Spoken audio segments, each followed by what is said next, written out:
Yeah, we've got 2 recruits from Summerville, South Carolina, that are coming next year. They're twins, so I needed to go watch them play. So that worked out good. Scott Waltman see you? Did he? No, and I didn't tell him I was going to be there, but her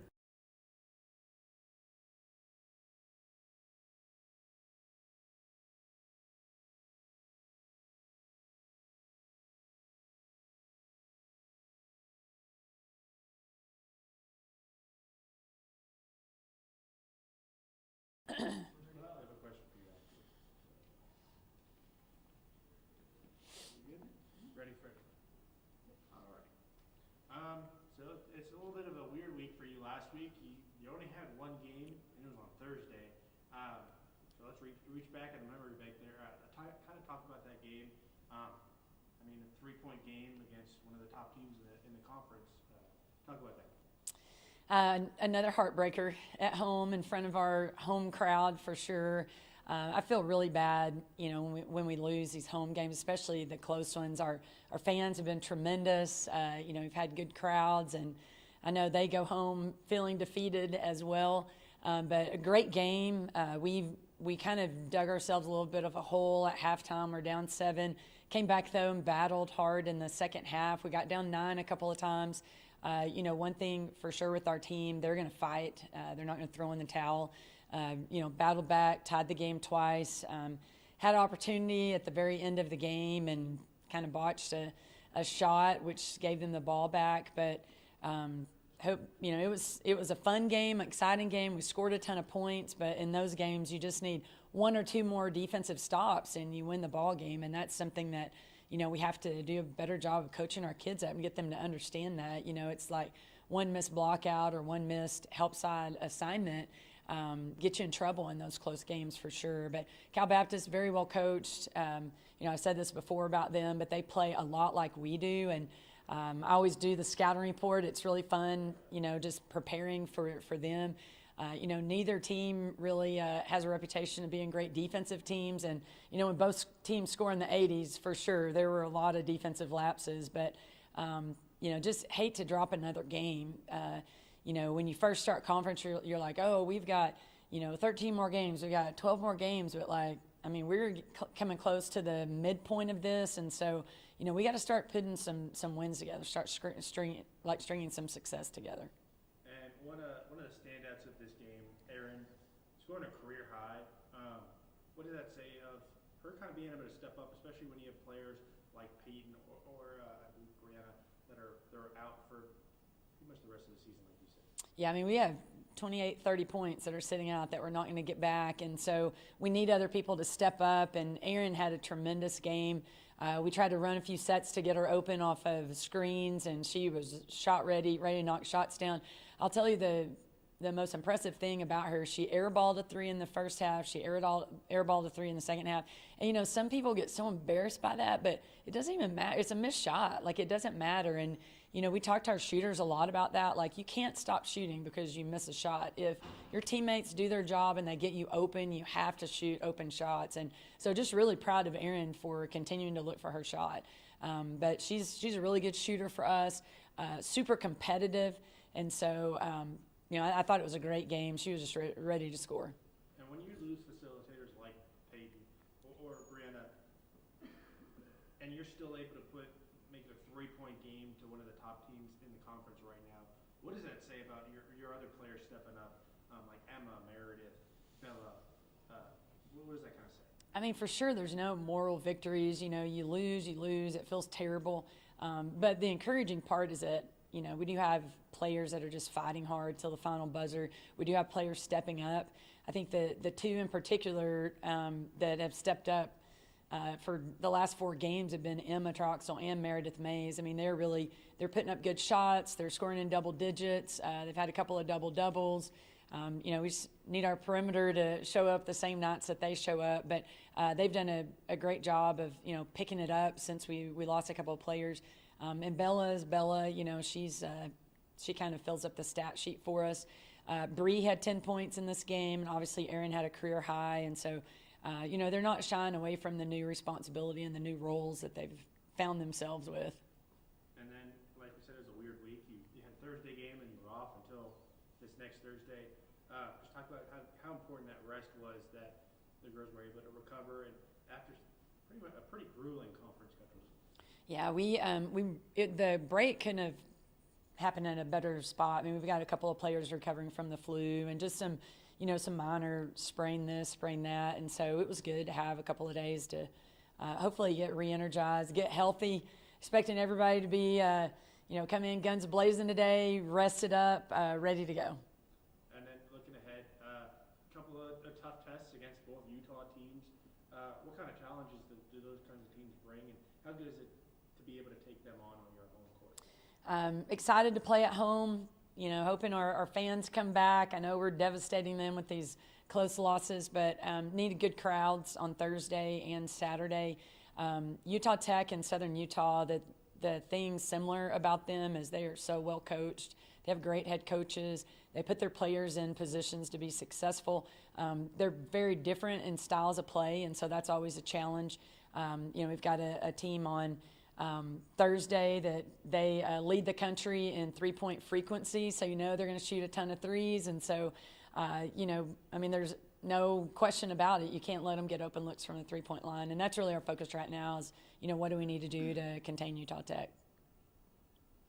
So I know the last game wasn't the result you guys wanted, but you still put up 84 points against a conference opponent. So that's an accomplishment in itself. So what do you take away from your team's ability to do that in the loss? Yeah, in the locker room, I really complimented them for extra passes, for being shot ready, for scoring over 80 points at home. But my goodness, we needed one or two more defensive stops. We've got to make defense a priority in those close games like that. Just a couple more defensive stops, and we walk away with the win. And now, as you play Utah Tech, what do you think needs to happen? You guys haven't played them this year, right? No.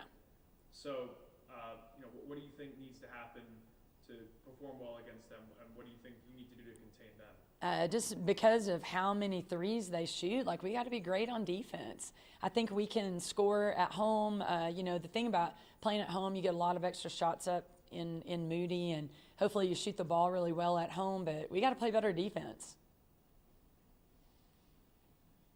Go for it, win.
All right.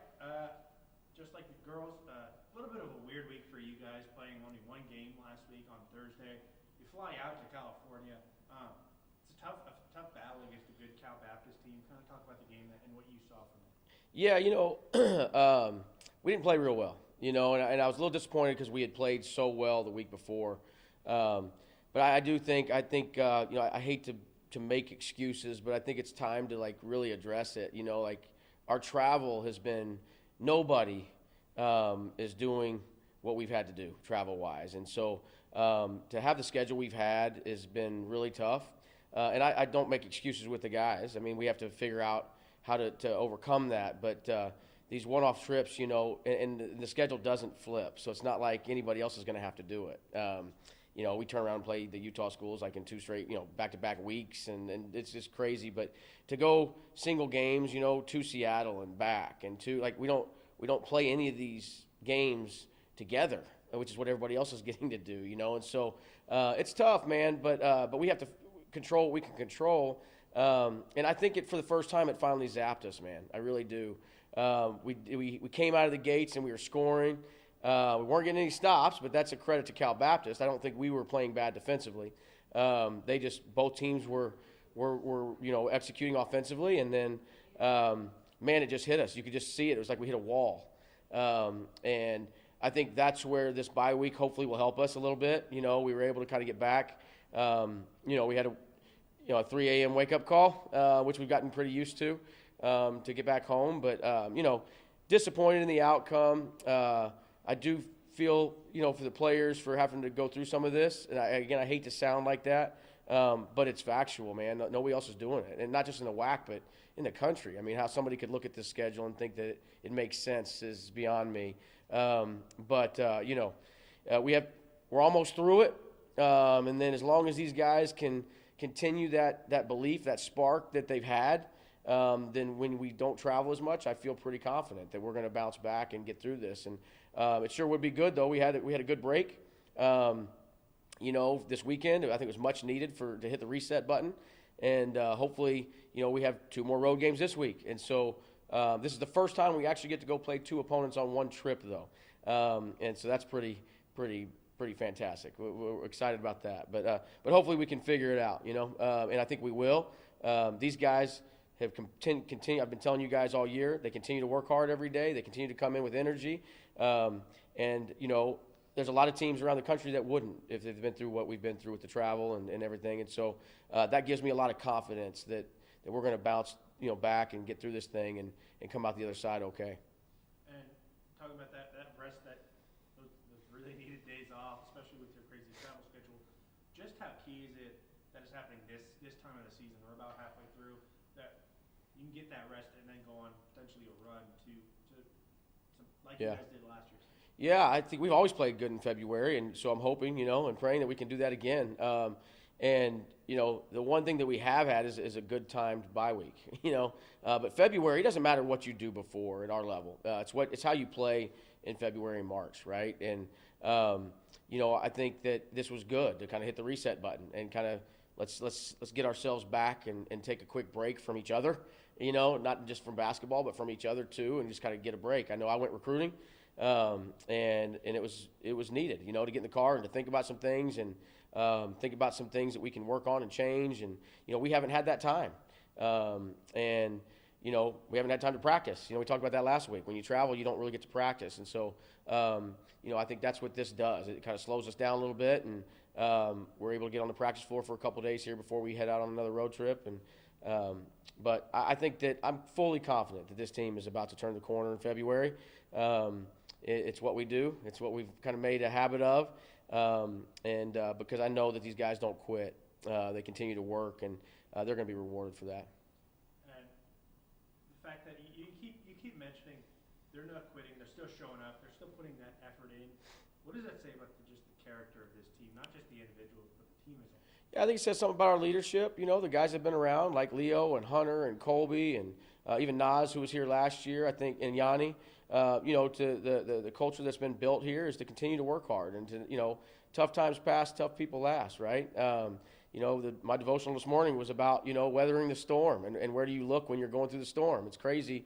I tell the guys all the time, I believe in that stuff, the timing of that stuff. Who do you look, where do you look? Am I looking internally or am I looking, to my Creator. And so that's what we talk about all the time. And I think that these guys have that mindset too.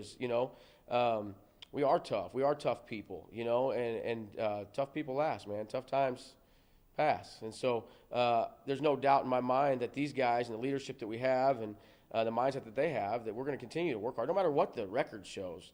They're going to continue to play hard, and they're going to continue to represent Abilene Christian in the way that we all want them to represent us. And then, tough trip, like you said, both Utah schools, both solid programs, both programs that you know and you faced off against. What's it going to take to be able to flip that switch and turn that corner and pick up a couple of big wins on the road? Well, just continue to be us and not worry about the outcome. I think when you focus on the outcome, you get disappointed, and just can we continue to get better? Can we continue to grow? And are we going to be better this week than we were last week? Because we weren't very good last week. We were, this is the first time all year I thought that we really hadn't gotten better, if that made sense. And we may have gotten better. We just didn't show it out there on the court Thursday night. But two well-coached teams, man, that don't lose at home, and they've been very successful at home. I think Utah Tech, I haven't really dug into Southern Utah too much, but Utah Tech's only home loss in conference play is to Grand Canyon, and everybody else they've beaten. They beat Tarleton. They've been on the road like us, but not as much. But they beat Tarleton. They beat UTA at home, two really good teams. And so we're going to have to play really well. Can't get caught up in records. Nobody in our league has had a good non-conference record except for one team. I think we had the second best.